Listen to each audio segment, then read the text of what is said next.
అలసటి నువ్వు నూరుతున్నప్పుడు, బయట తోటి చెమట నువ్వు తుడుచుకున్నప్పుడు,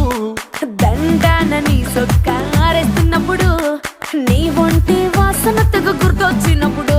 రెండు చేతులెత్తి జుట్టు ముడిసినప్పుడు, జండు కత్తుకొని పడుకున్నప్పుడు, అలసిపోయి నువ్వు ఆవలించినప్పుడు, వచ్చుండై ఫీలింగ్స్ వచ్చి వచ్చి చంపేస్తు